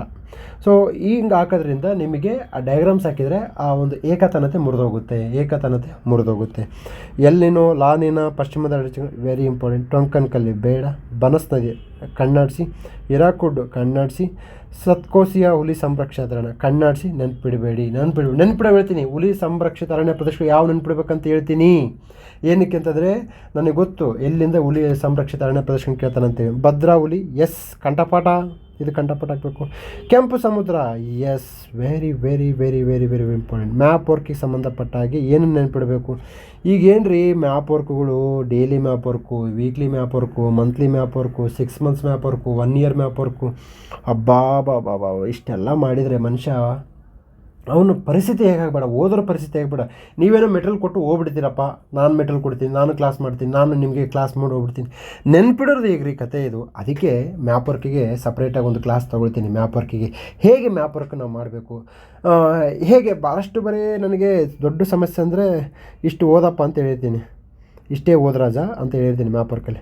ಸರ್ ಈ ಏರಿಯಾದಲ್ಲಿ ಬಂದರೆ ಇದು ಬಿಟ್ಟು, ಅರೆ ನೀನು ಇಷ್ಟನ್ನೇ ಓದಪ್ಪ, ನೀನು ಇದನ್ನು ಬಂದರೆ ನೀನು ನೋಡ್ಕೊಳ್ಳೋಣ ವಿಚಾರ, ನೀನು ಇಷ್ಟನ್ನೇ ಓದಲ್ಲ, ಇದ್ರ ಬಗ್ಗೆ ತಲೆ ಕೆಡ್ಸ್ಕೊಂತೀಯ. ಆದ್ದರಿಂದ ದಯವಿಟ್ಟು ನಾನು ಏನಾದರೂ ಹೇಳಿದರೆ ನನ್ನ ಸ್ವಂತ ಅನುಭವದಿಂದ ಅನುಭವಿಸಿ. ಅದಕ್ಕೆ ಕುವೆಂಪು ಅವರು ಏನು ಹೇಳಿದ್ದಾರೆ, ನಂಬಿ ಅನುಭವಿಸೋದಕ್ಕಿಂತ ಅನುಭವಿಸಿ ನಂಬಬೇಕಂತೆ. ನನ್ನ ನಂಬಿಕೆ ಅನುಭವದಿಂದ ಬಂದಿದ್ದೆ ಹೊರತು ನಂಬಿಕೆಯಿಂದ ಬಂದಿದ್ದಲ್ಲ. ಓಕೆ, ಅನುಭವದಿಂದ ನನ್ನ ನಂಬಿಕೆಯಿಂದ ನಂಬಿಕೆ ಅಲ್ಲ. ಓಕೆ.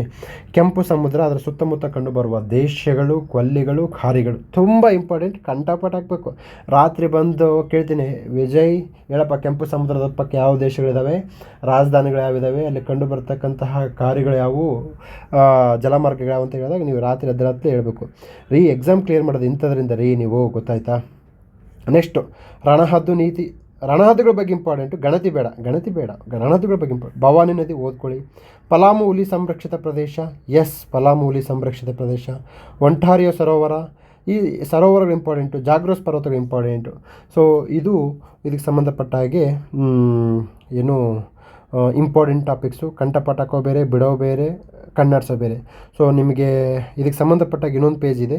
ಸೊ ನಿಮಗೆ ವಿಡಿಯೋ 2 ಬೇಕಿದ್ರಿಗಿನ ವಿಡಿಯೋ 2 ಅಂತ ಮೆನ್ಷನ್ ಮಾಡಿ ಕಾಮೆಂಟ್ ಬಾಕ್ಸಲ್ಲಿ. ನಾನು ವಿಡಿಯೋ 2ನೇ ಭಾಗವನ್ನು ಇನ್ನೊಂದು ಏನು ಚಾಪ್ಟರ್ ಇದೆಯಲ್ಲ ಅದನ್ನು ಮಾಡಿಕೊಡ್ತೀನಿ. ಅಥವಾ ಬೇರೆ ನಿಮಗೆ ಕರ್ನಾಟಕದಲ್ಲಿ ಕಂಡುಬರ್ತಕ್ಕಂಥ ಯಾವುದೇ ಮ್ಯಾಗ್ಝಿನ್ ಬೇಕಿದ್ರೆ ಟೈಪಿಂಗಲ್ಲಿ ಮೆನ್ಷನ್ ಮಾಡಿ. ಸೊ ಸದಾ ನಿಮ್ಮ ಸೇವೆಗೆ ಸಿದ್ಧ, ಪ್ರೊವೈಡೆಡ್. ನಾನು ಫ್ರೀ ಇದ್ದಾಗ ಮಾತ್ರ ಮಾಡಿಕೊಡ್ತೀನಿ. ದಯವಿಟ್ಟು ನಿಮ್ಮ ಕಾಳಜಿ, ನಿಮ್ಮ ಆತಂಕಗಳು ನನಗೆ ಅರ್ಥ ಆಗುತ್ತೆ. ನನಗೂ ಸ್ವಲ್ಪ ಖಾಲಿ ಸಮಯ ಇದ್ದಾಗ ಮಾತ್ರ ನಾನು ನಿಮಗೆ ಮಾಡಿಕೊಡ್ತೀನಿ. ಸ್ವಲ್ಪ ನಾನು ಮಾತಾಡಬೇಕಾದ್ರೆ ಡೈರೆಕ್ಟಾಗಿ ಮಾತಾಡ್ತಿರ್ತೀನಿ, ಸ್ವಲ್ಪ ಗ್ರಾಮೀಣ ಸೊಗಡಿನಲ್ಲಿ ಮಾತಾಡ್ತಿರ್ತೀನಿ. ನಮ್ಮದೊಂಥರ ಥರ ಸಿದ್ದರಾಮಯ್ಯನ ಭಾಷೆ ಥರ ಮೇಲೆಲ್ಲ ಹೊರಟು ಹೃದಯದಲ್ಲಿ ಯಾವುದೇ ರೀತಿಯ ಯಾರನ್ನೋ ಟೀಕೆ ಮಾಡಬೇಕು ಅಂತ ಇರಲ್ಲ, ಯಾರನ್ನೋ ಮನಸ್ಸು ನೋಯಿಸ್ಬೇಕಂತಿರಲ್ಲ. ಸೊ ಒಂದು ರೀತಿಯಲ್ಲಿ ಹಲಸಿನ ಹಣ್ಣು ಥರ ಮೇಲೆ ಮಾತ್ರ ಚುಚ್ತಾ ಇರ್ತೀನಿ, ಒಳಗಡೆ ಹಣ್ಣು ಥರ ಇರ್ತೀನಿ. ಏನಾದರೂ ನಾನು ಸ್ವಲ್ಪ ಗ್ರಾಮೀಣ ಸೊಗಡಿನಿಂದ ಬಂದವನು. ಸ್ವಲ್ಪ ನಮಗೆ ಫಿಲ್ಟ್ರ್ ಕಡಿಮೆ. ಆದ್ದರಿಂದ ತಾವು ಏನಾದರೂ ಯಾರೂ ವೈಯಕ್ತಿಕವಾಗಿ ತೊಗೋಬಾರ್ದು. ನಾನೇನಾದರೂ ಟೀಕೆ ಮಾಡಿದರೆ ಅದು ವ್ಯಂಗ್ಯ ಮಾಡಿದರೆ ಯಾರನ್ನೂ ಉದ್ದೇಶಿಸಿ ವ್ಯಂಗ್ಯ ಮಾಡಿಲ್ಲ, ಯಾರನ್ನೂ ಉದ್ದೇಶಿಸಿ ಟೀಕೆ ಮಾಡಿರಲ್ಲ. ಎಲ್ಲ ನಿಮ್ಮ ಯೋಗಕ್ಷೇಮ ಅದು ಬಿಟ್ಟರೆ ಬೇರೆ ಏನಿಲ್ಲ. ಏನಾದರೂ ಟೀಕೆ ಅಥವಾ ವ್ಯಂಗ್ಯ ಅಥವಾ ವಿರೋಧ ವ್ಯಕ್ತಪಡಿಸಿ ಅದು ನನ್ನ ನೋವು ಅಂತ ಭಾವಿಸ್ಬಿಡಿ. ಏನಕ್ಕೆ ಅಂತಂದರೆ ನಾನು ಸುಮಾರು ವರ್ಷ ತೊಗೊಂಡ್ಬಿಟ್ಟೆ. ಸೊ ನನಗೂ ಗೈಡ್ ಮಾಡೋರು ಇದ್ದಿಲ್ಲ. ಸೊ ನಾನು ಇಷ್ಟು ಟೈಮ್ ತೊಗೊಂಡು ಕ್ಲಿಯರ್ ಮಾಡಿದ್ದೀನಿ, ನೀವು ಇಷ್ಟು ಟೈಮ್ ತೊಗೋಬಾರ್ದು, ನೀವು ಬೇಗನೆ ಎಕ್ಸಾಮ್ ಕ್ಲಿಯರ್ ಮಾಡಬೇಕನ್ನೋ ಒಂದು ಸದುದ್ದೇಶ ಮತ್ತು ನೈತಿಕತೆಯಿಂದ ಹೇಳ್ತೀನಿ ಹೊರತು ಅನ್ಯತಃ ತಾವು ಭಾವಿಸಬಾರ್ದು ಅಂತ ಹೇಳ್ತಾ ಈ ವಿಡಿಯೋಗೆ ಮಂಗಳವನ್ನು ಆಡ್ತಿದ್ದೇನೆ. ಸೊ ಮುಂದಿನ ವಿಡಿಯೋದೊಂದಿಗೆ ಭೇಟಿಯಾಗೋಣ. ನಮಸ್ಕಾರ.